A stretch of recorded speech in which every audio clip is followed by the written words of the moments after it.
অনেক দিন তো আমি রান্না করে থাকি, তবে গিয়েছিলাম বাপের বাড়িতে, সেখানে কিন্তু আজকে আমার ছোটো মাসি রান্না করেছে। তো সেই রেসিপিটাই তোমাদের সঙ্গে আজকে শেয়ার করব। এখানে দেখো বাড়ির মুরগি কিন্তু কেটে নেওয়া হয়ে গিয়েছে, আর এখানে আলুটাকে আগে থেকে ভেজে রাখা হয়েছে। অন্যান্য যেসব রান্না হবে সেগুলো আমি করে নিয়েছি, আর এবার কিন্তু মাসি কিন্তু এবার মাংসটা তৈরি করে নেবে। এখানে দেখো কড়াইতে সরষের তেলও দেওয়া হয়ে গিয়েছে, দিয়ে দিয়েছি শুকনো লঙ্কা, তেজপাতা এবং দিয়ে দিয়েছি কিন্তু এখানে কিছুটা জিরে।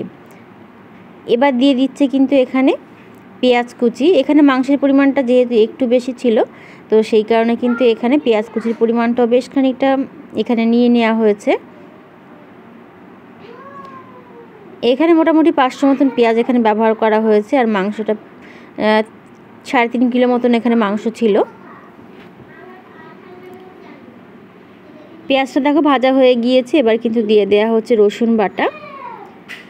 এখানে 1/2 কাপ মতন রসুন বাটা এখানে ব্যবহার করা হয়েছে, আর 1/2 কাপ মতন কিন্তু এখানে দিয়ে দেওয়া হচ্ছে আদা বাটা।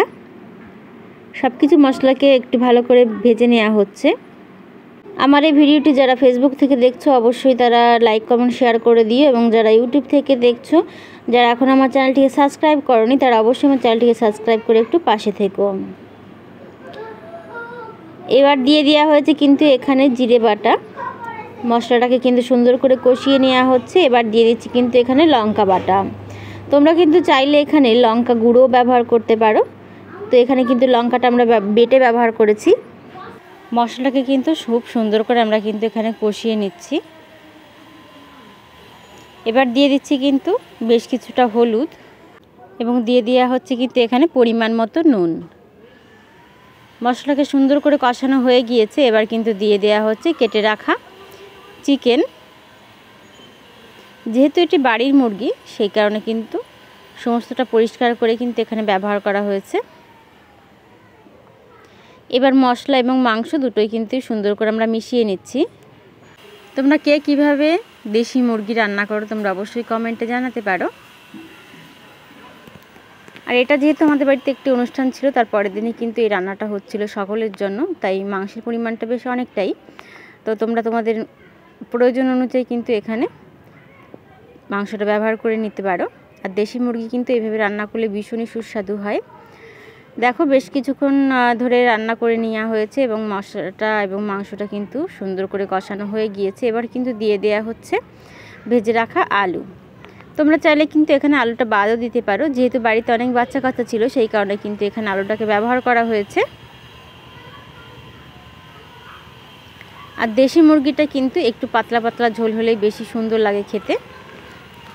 এখানে দেখো বেশ কিছুক্ষণ ধরে আবারও সুন্দর করে কষিয়ে নেওয়া হয়ে গিয়েছে।